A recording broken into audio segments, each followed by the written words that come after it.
Dans un discours chargé de gravité et d'espoir, le président de la transition, le général d'armée Assimi Goïta, a esquissé les grandes lignes de son ambition pour le Mali lors du Conseil des ministres inaugural du gouvernement dirigé par Ablai Maïga.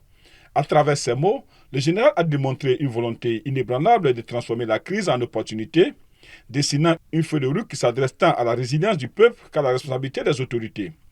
Les préoccupations exprimées par notre peuple au cours des assises nationales de la refondation et du dialogue intermalien constituent la boussole de notre action, a déclaré le président, soulignant ainsi l'importance d'une gouvernance participative et en phase avec les aspirations populaires.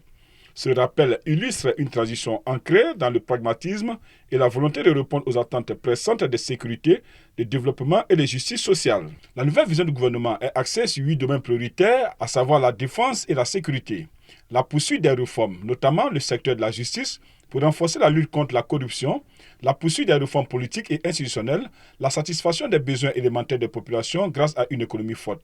l'amélioration de la couverture sanitaire et le développement d'un système de solidarité nationale, ainsi que l'amélioration du système éducatif et l'emploi, notamment des jeunes, l'apaisement du climat social, le renforcement de la diplomatie pour défendre les intérêts nationaux, raffermir les relations de coopération avec les partenaires respectueux de notre souveraineté et de la mise en œuvre diligente de la feuille de route de la Confédération des États du Sahel. Et le 8e domaine s'articule à la création des conditions en vue d'élections transparentes et apaisées qui mettront un thème à la transition. Avec ce discours, la première institution du Mali a offert une vision articulée autour de la résilience, de la transformation et de la responsabilité collective.